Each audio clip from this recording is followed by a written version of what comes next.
ប្អូនទាំងអស់គ្នាសូមស្វាគមន៍សាជាថ្មីមកកាន់ថ្នាក់គីមីស្រីរៀងនៅក្នុង Channel YouTube Live Chemistry នៅក្នុងវីដេអូមួយនេះយើងនឹងបន្តទៅចំណុចថ្មីមួយទៀតនៅក្នុងជំពូកទី2ដដែលហើយយើងនឹងសិក្សាអំពី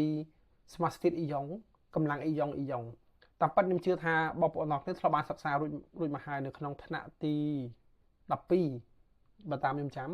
នៅក្នុងថ្នាក់ទី12ហើយខ្ញុំជឿថាបងប្អូនទាំងអស់គ្នានៅចាំពីកម្លាំងអ៊ីយ៉ុងនិង Smart State អ៊ីយ៉ុងដោយសារតែយើងរៀនគីមីសរីរាង្គគឺយើងមិនសូវប្រើច្រើនទេSmart State អ៊ីយ៉ុងយើងប្រើដែរនៅពេលដែលយើងប្រើបាសខ្លាំងអំបិលបាសខ្លាំងដើម្បីទៅធ្វើបដកម្មជាមួយនឹងអង្គធាតុបដកអញ្ចឹង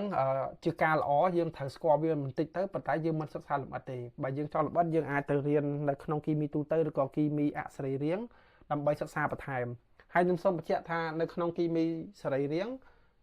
Smart State អ៊ីយ៉ុងនេះគឺគេផ្ដោតតែទៅលើអំបិលនៃសមាសធាតុអ៊ីយ៉ុងមានន័យថាពពួកអលោហៈផ្នែកអវិជ្ជមានអ៊ីយ៉ុងអវិជ្ជមានអាយ៉ុងគឺជាបាសឆ្លាស់នៃម៉ូលេគុលសរីរាង្គមានន័យថាគឺឧទាហរណ៍ថាដូចជាអាសេតាតអ្នកបងប្អូនដូចជា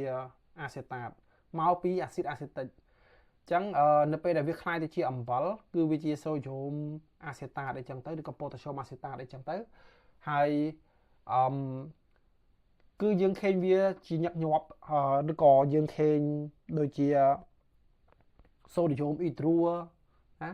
ដូចជាពពួកreactive គ្រីញ៉ាតអីចឹងទៅយើងឃើញញឹកញាប់មែនតើដែលយើងឃើញវាដើរតួជាបាសខ្លាំងឬក៏វាដើរតួជាអំបិលបាសឬក៏វាដើរតួជាក្រុមចាក់ចេញអីចឹងទៅបងប្អូនអញ្ចឹងវាមិនខុសគ្នាអីទេគឺវាកើតឡើងមកពីលោហៈណាវាកើតឡើងមកពី Smart State អ៊ីយ៉ុងជាទូទៅគឺវាផ្សំឡើងមកពីអ៊ីយ៉ុងវិជ្ជមានគឺលោហៈហើយជាមួយនឹងអ៊ីយ៉ុងអវិជ្ជមានគឺអលោហៈហ្នឹងគឺជាអាតូមឬក៏ជាបណ្ដុំអាតូមដែលគឺជាអលោហៈបងប្អូនហើយដោយសារតែកម្លាំងទំនាញ electrostatic បើថារវាងបន្ទុកបូកនិងបន្ទុកដករវាងអ៊ីយ៉ុងនៅក្នុងភាពជាក្រាមនៅទម្រង់ក្រាមហ្នឹងវាតម្រៀបគ្នាបានល្អចឹងហើយទើបធ្វើឲ្យវានឹងមានចំណុចរំពុះនិងចំណុចរលាយខ្ពស់ជាទូទៅ Smart State អ៊ីយ៉ុងគឺរឹងមាំមែនទែនបងប្អូនគឺអាកម្លាំងអ៊ីយ៉ុងហ្នឹងគឺនៅក្នុងបណ្ដាញក្រាមហ្នឹងគឺវាមានស្ថិរភាពខ្ពស់មែនទែនដោយសារតាកម្លាំងទំនាញរវាងបន្ទុកបូកមួយហ្នឹងអ៊ីយ៉ុងអវិជ្ជមានហ្នឹងចំនួន6ពាត់ជុំវិញវាចឹងហើយធ្វើឲ្យវាហ្នឹងមានកម្លាំងអន្តរកម្មខ្លាំងធ្វើឲ្យវាមានលក្ខណៈជំរុំពុះរបស់វាក៏ខ្ពស់ដែរជាទូទៅគេថាសមាសធាតុសរីរាង្គជាមួយពុះសមាសធាតុសរីរាង្គសមាសធាតុសរីរាង្គអ៊ីយ៉ុងក៏ខ្ពស់ដែរសីតុណ្ហភាពខ្ពស់នេះ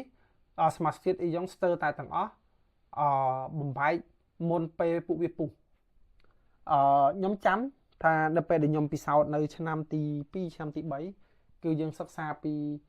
ពិសោធន៍អំពីចំណុចរលាយនៃសមាសធាតុសរីរាង្គគឺយើងយកសមាសធាតុសរីរាង្គហើយយើងយកវាយកទៅដាក់ចូលទៅក្នុងប្រេងប្រេងឆាហ្នឹងបងប្អូនហើយយើងប្រេងឆាយើងដុតកម្ដៅដាក់នៅក្នុងកែវរាងជាអក្សររាងជាត្រីកោណខ្ញុំភ្លេចបានហើយកែវហ្នឹងយើងដុតវាទៅគឺយើងសិក្សាថាតើសមាសធាតុសរីរាង្គហ្នឹងវារលាយនៅពេលណាជាទូទៅគឺវារលាយមុនសិនបើថាវាបាត់រូបរាងភាពជាក្រាមបាត់រូបរាងភាពជាអង្គធាតុរឹងហ្នឹងគឺនៅស្ថិរភាពរបស់វាជាក់លាក់ណាមួយអញ្ចឹងពេលដែលវាបាត់បង់នៅទម្រង់របស់វាហ្នឹងគឺវាคล้ายទៅជាអ៊ីយ៉ុងណាវាអាចคล้ายទៅជាអ៊ីយ៉ុងឬក៏វាคล้ายទៅជាម៉ូលេគុលសរីរាង្គដែរប៉ុន្តែវាស្ថិតនៅក្នុងភាពជាអង្គធាតុរាវណាវាមានផាសជាភាពរាវអញ្ចឹងជាធម្មតាពពួកសមាសធាតុអ៊ីយ៉ុងនៅក្នុងគីមីសរីរាង្គថាអ៊ីយ៉ុងសរីរាង្គវាខ្ពស់ដែរវាខ្ពស់គួរសមល្មមដែរប៉ុន្តែវាមិនខ្ពស់ខ្លាំងដូចពពួកសមាសធាតុអ៊ីយ៉ុងអសរីរាង្គទេអានេះបើតាមខ្ញុំចាំតោះអញ្ចឹងវីដេអូមួយនេះវាអត់សូវមានអីស្មុគស្មាញច្រើនទេហើយគ្រាន់តែជាការរំលឹកឡើងវិញព្រោះអីទីទៀត យើងនឹងសិក្សាពីអឺកម្លាំងអន្តរម៉ូលេគុលហើយទីទៀតយើងនឹងសិក្សាពីវាហើយយើងនឹងជួបវាម្ដងទៀតនៅក្នុងកម្លាំងអ៊ីយ៉ុងនៅក្នុងប្រូតេអ៊ីនខ្ញុំដាក់បន្ថែមដើម្បីឲ្យការមេរៀនហ្នឹងវាកាន់តែស៊ីជម្រៅហើយវាកាន់តែភាពចម្រុះហើយអាចបកស្រាយចូលទៅក្នុងជីវៈបានអញ្ចឹងវីដេអូនេះមានប៉ុណ្្នឹងឯងបងប្អូនអរគុណច្រើនណាបាយបាយ